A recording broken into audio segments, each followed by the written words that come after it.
오늘 말씀 제목은 한 사람으로 말미암아입니다. 로마서 5장은 이제 오늘 5장이 마무리되는데 믿음으로 의롭다 여겨짐 따라하고 있습니다. 칭의, 의롭다 칭해졌다는 것이죠. 칭의의 결과로 어떠한 그 유익과 혜택이 있는지에 대해서 나누었습니다. 칭의는 무엇입니까? 예수를 믿음으로 주님께서 하나님께서 의롭다 여겨주시는 것입니다. 여러분 예수님 믿으십니까? 아멘. 주께서 그러면 여러분을 우리의 행위가 아닌 그 믿음으로 의롭다 여겨주시는 줄 믿습니다. 이렇게 의롭다 여겨진 자들은 이제 말도 안 되는 호사를 누리기 시작합니다. 그것은 첫째 하나님과의 관계가 회복되는 것입니다. 여러분 이것이 그 어떤 선물보다도 귀하고 값진 선물인 줄 믿습니다. 전능하신 하나님이 우리를 향해 심판주로 계신 것이 아니고 하나님과의 관계가 회복되어 우리를 양자 삼으신 것입니다. 우리는 하나님의 자녀입니다. 우리는 하나님의 아버지라고 부를 수 있습니다. 그 어떤 축복보다 귀한 축복인 줄 믿습니다. 이것을 바로 화평이라는 것입니다. 하나님과의 법정적 진노의 관계에 있는 것이 아니고 우리는 주님과 화목하게 된 것입니다. 그로 인해서 우리는 어떠한 호사를 누립니까? 은혜에 들어가게 된 것입니다. 예배 때마다 주님을 찾을 때마다 주님의 은혜 앞에 서게 되고 그 앞에 담대하게 나아갈 수 있게 된 특권이 우리 가운데 있는 줄 믿습니다. 이 특권을 잘 이용하시는 저 여러분 되기를 바랍니다. 아멘. 인생에 문제가 올 때, 구원이 흔들릴 때, 여러 가지 우리 삶에 어려움들이 올 때마다 우리는 주님의 은혜 앞에, 보좌 앞에 담대히 나아가면 되는 것입니다. 그럼 그곳에서 주의 영광을 바라고 즐거워하는 거룩한 역사가 있는 줄 믿습니다. 주님의 영광을 보게 되면 이 세상 영광은 빛 발해 보이는 거예요. 그게 나의 인생의 전부인 줄 알고 소중한 줄 알았던 것이 하나님의 영광의 빛이 비춰주시면 아무것도 아닌 것처럼 느껴지고 또 그분 안에서 즐거움이 세상이 주는 그 어떤 즐거움보다 값지고 귀한 즐거움인 것을 깨닫기 때문에 여러분 그 은혜를 마음껏 누리실 수 있는 저 여러분 되길 바랍니다. 특별히 이런 자들은 환난 중에도 소망이 있어요. 여러분 믿음의 사람은 죽지 않는 줄 믿습니다. 잡초근성이 있는 거예요. 환난이 올수록 더 와라. 내게 시험과 풍파가 와라. 오면 올수록 우리는 더 강력하게 그래서 주님이 계시구나. 주님 그럼에도 그렇기 때문에 더 소망이 더 확실시 되고 주님의 소망을 바라보게 되는 것. 이것이 바로 우리 가운데 허락하신 놀라운 은혜고 유익인 줄 믿습니다. 이 모든 것을 예수님을 믿음으로 또한 예수님의 십자가와 부활의 행하심을 통해서 성취하시고 이루셨다는 사실을 여러분 믿으시기 바랍니다. 사도 바울은요, 이 5장에서 이 놀라운 특권, 이 호사를 이야기해 주면서 오늘 특별히 한 사람 아담과 한 사람 예수 그리스도를 비교하면서 이것이 얼마나 큰 은혜이고 격차인지를 보여주고 싶었어요. 이 아담의 죄로 인한 우리의 상태가 어떠했으며 하나님이 보내신 예수 그리스도의 은사로 인한 우리의 상태가 어떻게 되어졌는지에 대한 그 격차를 알아야지 그 은혜의 영광의 풍성함이 얼마나 나에게 감사하고 귀한 것인지 깨닫는다는 것입니다. 여러분 그래야지만 우리는 이 구원과 은혜의 가치의 무게를 알게 되는 것입니다. 그래야 소중한 줄 알고 누릴 줄 아는 것입니다. 가끔은 저희 승리에게 옷을 선물해 주시는 분들이 있습니다. 택배로 보내주시고 이것저것 주시는데 진짜 예쁜 것이 많고 승리에게 잘 어울리는 것도 많고 새 것 같은 것도 많습니다. 저희 승리의 옷에 한 90%는 물려 입은 채워주셔서 입은 옷인데 근데 문제는 뭐냐면 가끔은 허름한 것이 올 때도 있다는 것입니다. 뭔가 오래된 것 같고 철이 지난 것 같고 입히기에는 뭔가 그냥 좀 이렇게 옛날 시대에 복고풍이 있는 느낌이죠. 그럼 우리 저희 사모님이랑 고민을 하기 시작합니다. 여보 이거 입힐까 말까. 그런데 대부분 고민의 끝은 그 옷의 브랜드가 결정을 합니다. 여보 그래도 이거 북쪽 얼굴이잖아. 여보 그래도 이거 갑이잖아. GAP 갑이잖아. 나름대로 좋아하고 있어요.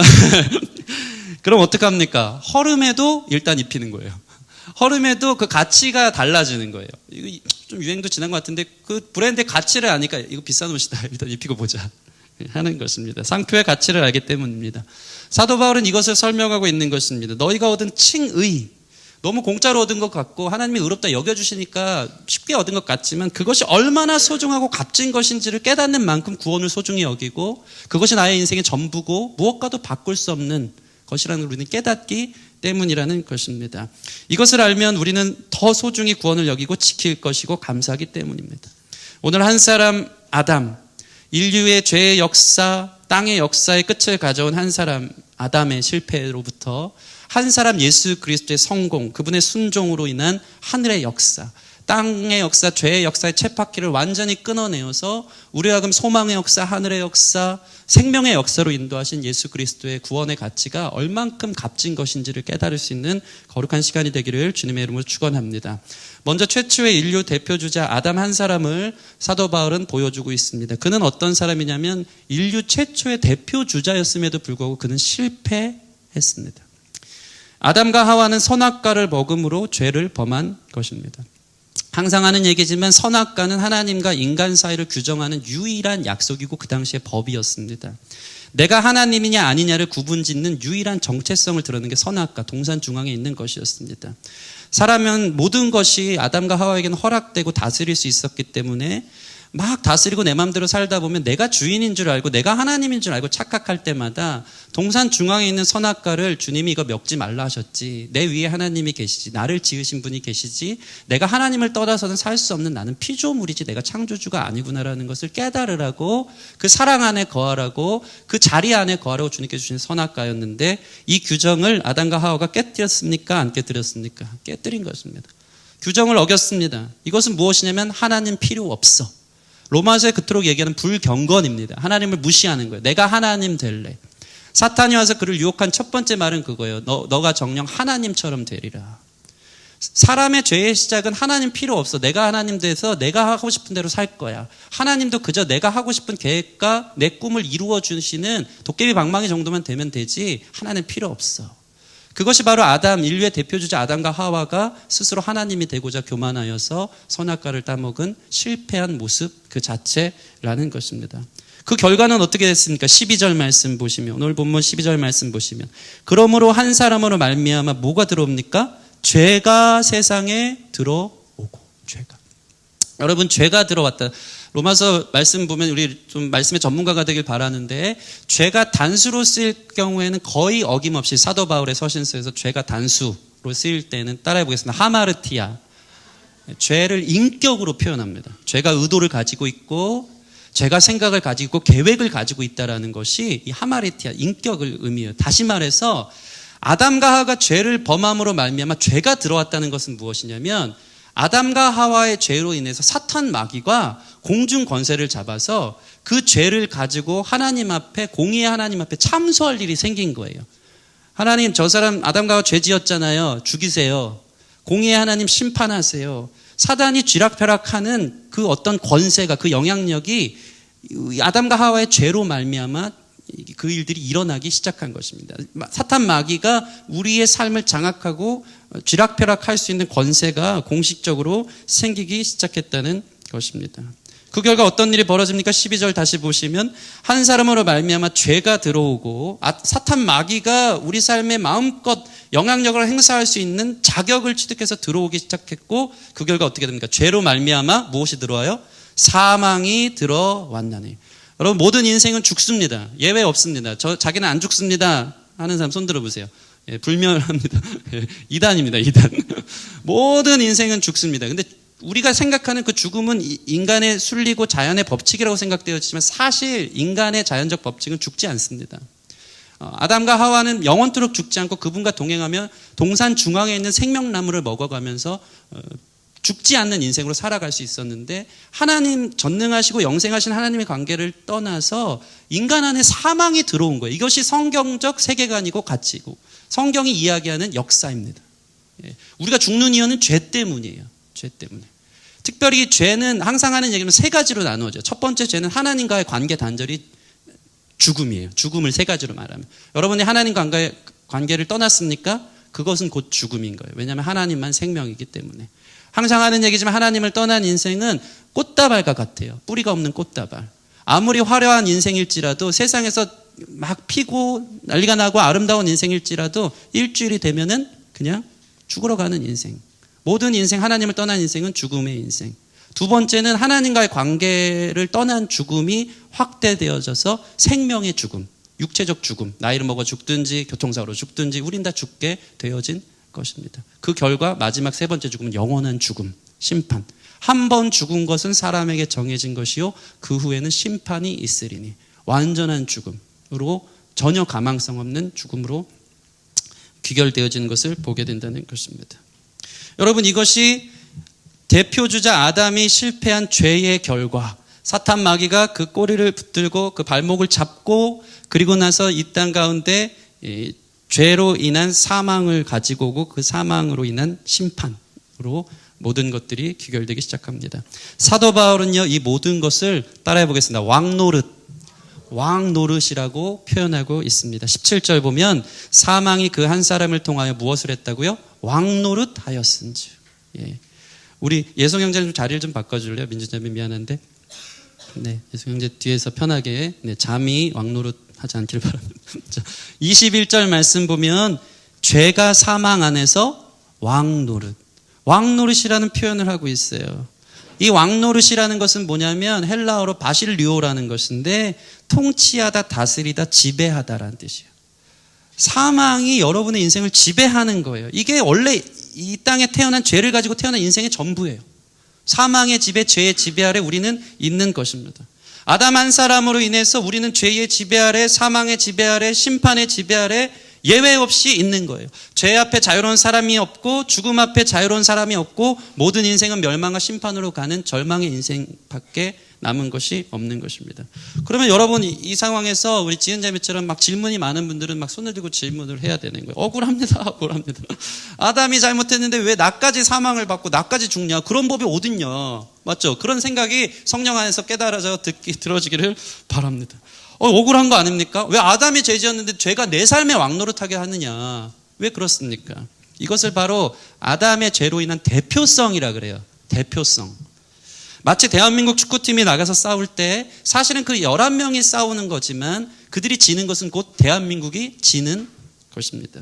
그들이 대한민국 깃발을 달고 뛰었기 때문에 대한민국 자체가 진 것이에요. 아담 최초의 인류 대표주자였던 아담의 실패는 모든 인류의 실패로 치부되어지는 것입니다. 그래서 12절 말씀 보면 딱 보면 이해가 안 되는 구절이 있어요. 12절 같이 한번 읽어볼까요? 시작. 그러므로 한 사람으로 말미암아 죄가 세상에 들어오고 죄로 말미암아 사망이 들어왔나니 이와 같이 모든 사람이 죄를 지었으므로 사망이 모든 사람에게 이르렀느니라. 말이 안 되는 거 아닙니까? 한 사람의 죄로 한 사람이 사망에 이르렀는데 이와 같이 모든 사람이 죄를 지었대요. 그렇죠? 문법적으로 말이 안 맞는데 이것이 바로 아담의 대표성을 이야기하는 거예요. 대표 주자가 실패한 것으로 인해서 그 후손들은 다 이 죄와 사망의 권세 아래 놓일 수밖에 없다라는 것입니다. 그럼 우린 또 이런 이야기를 할 것입니다. 아담 때문에 이게 웬 난리냐고. 아담만 아니었어도 내가 안 죽는 건데 이 아담이 웬수라고. 그죠? 천국 가면 아담이 있을 줄 믿습니다. 아담 할아버지 때문에 내가 그 고생했다고 이야기하는 거예요. 얼마나 화가 납니까? 그런데 이런 거예요. 사실 그것은 우리의 핑계에 불과하다는 것이죠. 왜 그렇습니까? 아담은 인류의 첫 번째 대표 주자였다는 사실은 뭐냐면 아담은요, 우리와는 비교도 안 될 만큼 죄에 대해서 이길 수 있는 강력한 능력을 소유한 첫 번째 사람이었다는 것입니다. 이것을 여러분 기억하세요. 아담은 어떤 사람이었냐면요, 우리가 콧방귀를 끼면서 아담이 죄만 안 져서 선악과 그걸 못 지켜서 그걸 왜 따먹냐 하겠지만 아담은 인류의 첫 번째 대표주자였다는 것은 무엇입니까? 그는 대단한 능력을 가졌던 사람인 거예요. 그는 하나님과 늘 동행했어요. 하나님의 말씀을 직접 들었어요. 성령 충만한 사람일 수 있었어요. 뛰어난 지혜와 통찰력으로 동물의 이름을 지어주면서 누구보다 깨어있던 사람이에요. 그런데 그가 넘어지는 것을 본다면 우리는 어떻겠습니까? 우리가 대표주자였다면 우리는 불보듯 뻔한 것입니다. 아담의 실패는 그 후손들, 대표주자가 아닌 우리들은 불보듯 뻔하게 넘어질 수밖에 없다는 것을 보여주는 것입니다. 마치 국가대표, 오늘 축구 예화가 많은데 축구 경기를 보면 우리는 꼭 그런 그런 이야기를 합니다. 야, 공을 저렇게 못 차냐. 쟤는 왜 저기 있냐. 당장 빼라. 내가 차도 저 정도는 하겠다. 그런 얘기를 합니다. 그런데 당장 그 자리 그라운드에 가서 차면 어떻게 됩니까? 그 정도 찹니까? 제가 가끔 그런 상상을 하는데 5분 만에 저는 바로 바꾸고 패스 한 번을 제대로 못하고 거기서 내려오게 될 것입니다. 축구 대표와 일반적으로 축구를 차는 사람들과는 레벨이 다르고 차원이 다르고 클래스가 다른 것이죠. 그들이 대표주자임에 불구하고 우리가 그들을 욕할지는 모르겠지만 우리는 그들보다 실력이 뛰어나지 않은 것입니다. 아담이 인류의 대표주자였다는 것은 인간으로서는 최고 탁월한 능력을 가질 수 있었던, 죄와 사망에서 어떻게 보면 가장 넘어지지 않을 수 있었던 조건을 가진 사람임에도 불구하고 그가 넘어졌다는 것은 당연히 우리도 넘어질 수밖에 없다는 것을 성경은 보여주는 것입니다. 그리고 무엇보다 중요한 사건이 있어요. 중요한 이야기가 있습니다. 그게 무엇입니까? 아담의 원죄만 잘못입니까? 사실 더 확실하게 우리의 자범죄, 우리가 이 땅에 살면서 짓는 죄가 우리 스스로가 죄인이라는 것을 증명하는 것입니다. 우리는 선악과만 없었을 뿐이지 있었으면 어떻게 했을까요? 벌써 다 먹었을 것입니다. 우리는 늘 어떻습니까? 하나님을 무시합니다. 내 마음대로 살고 싶습니다. 내 유익과 내 기쁨을 위해서라면 하나님 좀 없었으면 좋겠습니다. 하나님 내 인생 간섭하지 마세요. 귀찮아 죽겠어요 하는 게 우리 자신의 죄성이라는 것입니다. 하나님의 인도하심보다는 내 욕심에 이끌려 살고 이기적이고 남에게 고통과 상처를 주는 죄덩어리임을 우리 자신의 삶을 통해서 드러내고 보여준다는 것입니다. 참 재미있는 게요, 아이들이 태어나면서부터 누가 가르쳐주지도 않았는데 자기밖에 모른다는 사실이 죄성을 가지고 태어난 아이들의 모습을 보여주는 것 같습니다. 아이들이 싸우는 이유 중에 한 가지는요, 다 똑같아요. 내 거. 언니가 내 옷 입었어. 언니가 내 마음대로 내 방 들어와서 내 물건 만졌어. 언니가 내가 보고 싶었던, 자꾸 이제 자매를 비하해서 죄송합니다. 언니가 내가 보고 싶은 채널 리모컨 뺏어가서 내가 봐야 되는 채널 드라마 바꿔놨어. 형이 내 장난감, 동생이 주로 그러죠. 동생이 내 장난감 망쳐서 내 건데. 가르쳐주지 않는데 내 것이 엄청 많아요. 얼마나 이기적이고 욕심이 많은지 모릅니다.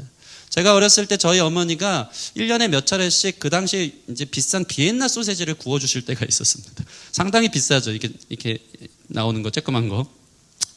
근데 비엔나 소세지를 꼭 이렇게 비싸긴 했나 봐요. 지금 생각해도 참 아쉽게 주세요. 5개씩. 진웅이, 저희 둘째 형 이름이 진웅인데, 진웅이 5개, 우석이 5개. 그럼 신난다고 저는 아껴 먹습니다. 저는 주로 아껴 먹는 스타일인데, 저희 작은 형님은 한 번에 먹는 스타일. 지금도 껌을 먹으면 껌이 입에서 녹습니다. 이상한 그 치맥과 유액이 있는 다 삼키는 스타일인데, 한 번은 너무 화가 난 적이 있어요. 5개를 한 번에 먹더니 제가 그토록 아껴 먹던 햄 하나를 뺏어 먹기 시작한 것입니다. 그러면 좀 그 하나쯤 줄 수도 있잖아요. 형이 먹고 싶다고 하는데. 저는 그때부터 제 막내 근성이 일어나면서 울면 다 되거든요. 막내는 밥풀을 튀기면서 엄마, 작은 형이 내 소세지 내 햄 뺏어 먹었어. 엄마가 와서 이놈 새끼 하면서 막 때리고 난리가 나. 그 햄 하나 뺏어 먹었다고 내게 그렇게 중요한 거야. 이거 뺏어 먹었다고 인생 그렇게 서러울 수가 없어. 이게 누가 가르쳐 주지도 않았는데 그렇게 이기적이고 욕심이고 태어나면서부터 죄성을 갖고 있는 거예요. 제가 제일 놀라운 게 뭐냐면요, 아이들은 말을 배움과 동시에 누가 가르쳐주지도 않았는데 거짓말을 알아요. 언어의 시작은 곧 거짓말의 시작이에요.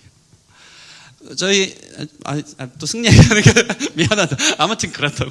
승리가 처음으로 자기가 뭐 거짓말을 했는지 걸려서 처음에는요, 아이가 자기 스스로에게 실망을 합니다. 내가 그렇게 큰 죄를 저지른 것 때문에 서러워서 울어요. 자기가 의인인 줄 압니다. 그러면서 인생의 첫 죄를 지었을 때, 엄마 아빠의 마음을 상하게 했을 때, 아프게 했을 때 자기가 더 서러워서 난 그런 사람이 아니었는데, 나 엄마 아빠 마음에 아프게 하고 싶지 않았는데 난 왜 이런 존재일까 하면서 막 수만 가지 복합적인 울음을 터칩니다. 근데 그 눈물도 잠시 그렇다고 해서 그의 삶이 변합니까?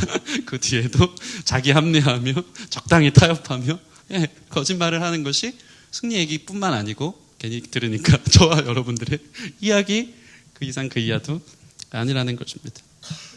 어떻습니까? 우리는 그런 존재라는 거예요. 그래서 다윗은 시편 51편에 내가 죄악 중에서 출생하며 어머니가 죄 중에서 나를 잉태하였나이다.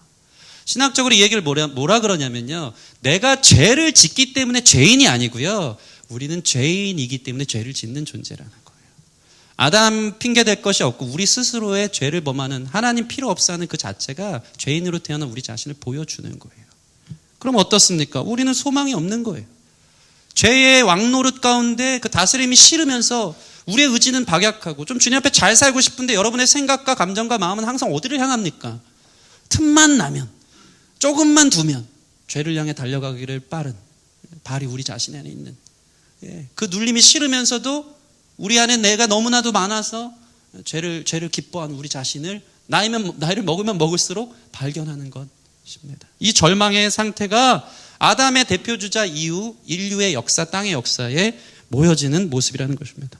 가끔 보면요, 연예인들이 마약이나 도박에 손을 대면요, 몇 년 만에 나타나고 사람들 앞에서 죄송합니다, 다시는 그런 짓 하지 않겠습니다 하면서 사죄를 하고, 정말 진심으로 국민들 앞에 사죄를 합니다. 그리고 형을 살다가 나오기도 합니다. 그런데 어떤 일이 벌어지냐면 그 버릇을 못 고치고 다시 손을 대어서 인생을 망치는 사람들을 많이 보게 된다는 것입니다. 왜 그렇습니까? 그 사람들은 뭐 그렇게 살고 싶어서 그러겠습니까? 누군 죄 짓고 싶어서 짓습니까? 그들도 선한 의지들이 있었을 거예요. 잘하려고 했을 거예요. 근데 안 되는 거예요. 그게 바로 사망의 왕노릇하는 우리 자신의 철저한 절망의 상태를 보여주는 것입니다. 이 죄가 짓누르는 무게 안에서 벗어날 수 없는 곤고한 인생인 우리 자신, 파멸과 고생의 길이 있는 우리 자신을 우리는 경험하는 것입니다. 그런데 어떤 일이 벌어집니까? 이러한 비참한 인생 속에, 이 땅바닥 인생 속에 높고 높은 보좌를 떠난 예수 그리스도, 두 번째 대표주자인 예수 그리스도를 하나님께서 보내주신 것입니다. 그 예수님은 어떤 분입니까? 승리하신 분입니다. 그 예수님은 실패하지 않았습니다. 예수님은 하나님의 말씀을 1.1획도 틀림없이 순종하셨고 십자가의 죽기까지 순종하심을 통해서 그 구원을 성취해내신, 성공하신, 이겨내신, 승리하신 대표 주자인 줄 믿습니다. 이로 인해서 대단한 역전이 일어나기 시작한 것입니다. 그분은 누구십니까? 15절 말씀 같이 읽겠습니다. 15절 시작. 그러나 이 은사는 그 범죄와 같지 아니하니 곧 한 사람의 범죄를 인하여 많은 사람이 죽었은즉 더욱 하나님의 은혜와 또한 한 사람 예수 그리스도의 은혜로 말미암은 선물은 많은 사람에게 넘쳤느니라. 한 사람의 범죄로 많은 사람이 죽게 됐지만 한 사람의 일절 순종함과 그분의 은혜로 인해서 많은 사람이 다시 살아나는 선물을 받게 되었다는 것입니다. 한 사람의 범죄로 모든 인생들은 예수 없이 사망을 향해 가지만 이건 놀라운 반전이고 놀라운 역전입니다. 여러분 인생이 실제와 현실적으로 이 일들이 일어나는 줄 믿습니다. 사망으로 가는 인생이 생명으로, 하나님과의 관계 회복으로, 영원한 하나님 나라로 들어가는 놀라운 역전이 다음 대표주자였던 아담의 모형이었던 예수 그리스도를 통해 이루어진 것입니다. 이것이 우리의 찬양의 이유고 우리가 감사해야 될 이유가 되는 줄 믿습니다. 그 선물은 무엇입니까? 우리 16절 좀 더 구체적으로 보면 같이 읽겠습니다. 16절 시작. 또 이 선물은 범죄한 한 사람으로 말미암은 것 같지 아니하니 심판은 한 사람으로 말미암아 정죄에 이르렀으나 은사는 많은 범죄로 말미암아 의롭다 하심의 이름이니라. 헷갈리니까요. 세번역 성경으로 다시 한번 읽겠습니다. 세번역 성경 시작. 또한 하나님께서 주시는 선물은 한 사람의 범죄의 결과와 같지 않습니다. 한 범죄에서는 심판이 뒤따라서 유죄 판결이 내려졌습니다. 그렇지만은 많은 범죄에서는 은혜가 뒤따라와서 무죄 선언이 내려졌습니다. 할렐루야. 이 뜻이에요. 한 사람의 죄로 인해서 심판이 뒤따라 우리는 유죄 선언이 내려진 거예요. 그런데 예수님을 통해서 은혜가 뒤따라와 무엇이 선언됐다고요? 너는 무죄다. 무죄 선언이 예수 그리스도 안에서 우리 안에 선언되기 시작한 것입니다. 여러분, 우리 죄를 대신해서 우리가 받아야 될 저주, 그 진노를 대신해서 예수 그리스도께서 십자가에 달려 죽으심을 통해 우리 안에 무죄 선언이 꽝꽝꽝 떨어진 것입니다. 그것이 우리가 예수님의 구원과 은혜의 가치라는 것을 깨달아지는, 그 무게가 깨달아지는 저와 여러분 되기를 소원합니다. 17절 말씀 보시면 한 사람의 범죄로 말미암아 사망이 그 한 사람을 통하여 왕노릇하였은즉 더욱 은혜와 의의 선물을 넘치게 받는 자들은 한 분 예수 그리스도를 통하여 무엇이라고요? 생명 안에서 왕노릇하리라. 할렐루야. 사망과 죄의 지배의 다스림 가운데서 벗어날 수 없는 인생이 예수 그리스도를 믿음으로 우리 안에 무죄 판결이 내려졌고 이제는 생명이 우리 안에 왕노릇하는 역사가 일어난 것입니다. 저와 여러분의 삶에 생명의 다스림이 시작된 것을 믿으시기 바랍니다. 복음이 시작된 것을 믿으시기 바랍니다. 주님의 영원한 영생, 그분의 사랑, 하나님 나라가 시작됐다는 사실을 여러분 믿으시기 바랍니다. 하나님이 이 일을 하시는 거예요. 사도 바울은 이것을 너무나 많이 설명하고 싶어서요. 이것을 은사, 은혜, 다 카리스마라는 뜻이거든요. 헬라어로. 특별히 선물이라는 뜻이에요. 이 모든 것이. 아담의 죄의 대가로 우리는 죽을 수밖에 없는데 자격 없는 우리에게 호의를 베푸시는 선물로 주어졌다. 여러분 이 선물을 받으시기를 바랍니다. 그런데 참 재미있는 것이요. 이 선물, 은사, 여기 막 많은 단어가 있잖아요. 은사도 나오고 은혜도 나오고 실제 선물도 나오는데 다 선물이란 뜻인데 유일하게 개역개정판에 선물 단어 그 자체로 나온 것은 헬라어가 좀 다릅니다. 헬라어로 도레아라는 것인데 그것은 뭐냐면 희생 또는 재물을 의미하는 거예요. 그러니까 우리가 오늘 읽은 본문을 읽을 때 은사도 선물로 이해하면 되고 은혜도 선물로 바꾸면 되는데 선물이라는 단어만큼은 그분의 희생을 통해 내가 받은 것이다. 다시 얘기해서 이것은 무엇입니까? 예수님께서 은혜를 공짜로 주신 것이 아니고 그분의 희생을 통해서 우리에게 주어졌다라는 것입니다. 그분의 십자가의 죽으심의 가치.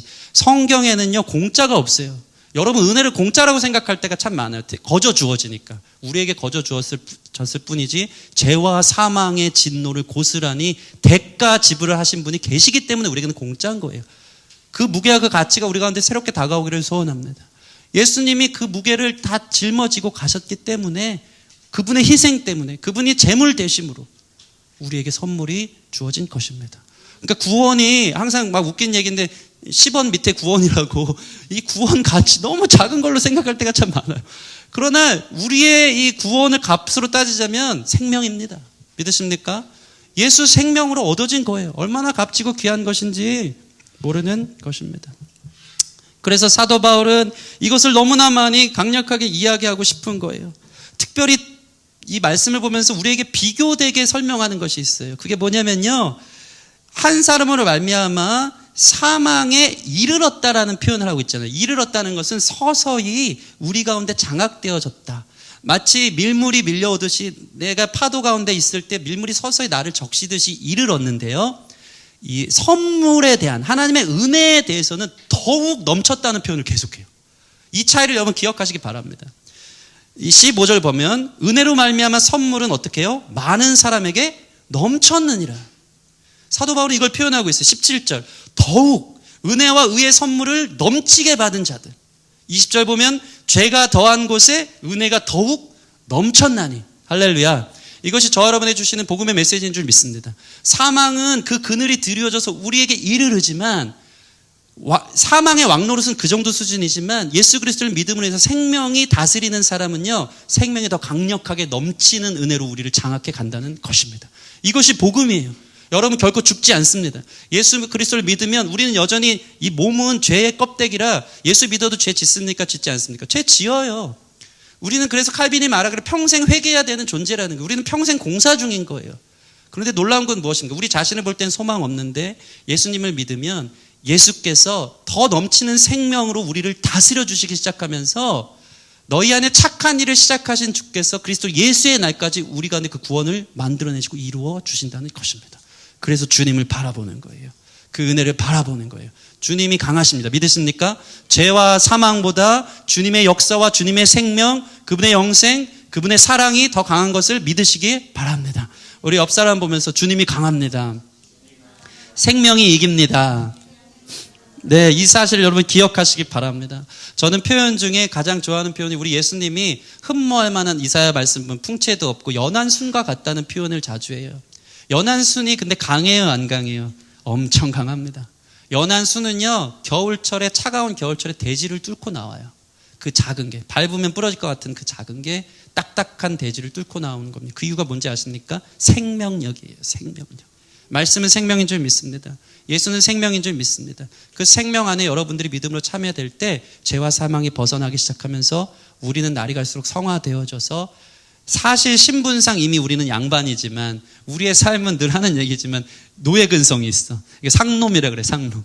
가부좌를 틀고 앉아 있을 수도 없고, 그죠? 책 한 자도 읽을 수 없고 여전히 노예 근성, 상놈 근성이 있는데, 우리는 예수 믿음으로 신분상 이미 양반이 됐고 살아가면서 그분의 은혜와 사랑으로 양반 되게끔 만들어가는 거예요.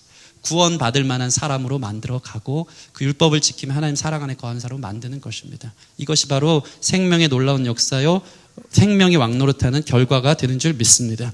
이것이 구원입니다. 잠언 24장 16절 대저 의인은 7번 넘어질지라도 다시 일어나려니와. 할렐루야. 예수님 믿는 사람은요, 넘어져요, 안 넘어져요? 넘어져요. 7번 넘어졌다는 것은 완전한 넘어짐도 있을 수 있다는 거예요. 완전히 죄의 구렁텅이에 빠질 수도 있고 냄새나는 인생이 될 수도 있다는 거예요. 그러나 복음은 무엇입니까? 7번 넘어져도 다시 일어나려니와. 주께서, 그래서 히브리서에 이 말씀이 있어요. 그러므로 우리는 긍휼하심을 받고 때를 따라 돕는 은혜를 얻기 위해 은혜의 보좌 앞에 담대히 나아갈 것이라. 이 때를 따라 돕는다는 것은요, 아주 엎드려지지 않도록 배가 난파될 때 마지막으로 붙들고 있는 줄과 같은 거예요. 우리가 넘어진 것 같지만 예수 그리스도의 은혜와 생명의 법에 넘치는 다스림을 받는 자들은요, 아주 엎드려지고 있어도 7번 완전 넘어져도 예수를 믿는 자는 주님께서 그 줄로 다시 끄집어내는 거예요. 은혜의 보좌 앞에 나와서 주께서 붙드시는 그 은혜의 생명줄을 여러분들이 붙드시기를 바랍니다. 그래서 사실 여러분이 누군지를 알아야 돼요. 제가 중등부 설교를 할 때마다 이 설교를 좋아합니다. 10,000원짜리 한 장을 꺼내요. 꺼낸 다음에 여러분 이것을 가질 사람은 막 손을 들어요. 그럼 제가 그걸 인정사정 없이 꾸깁니다.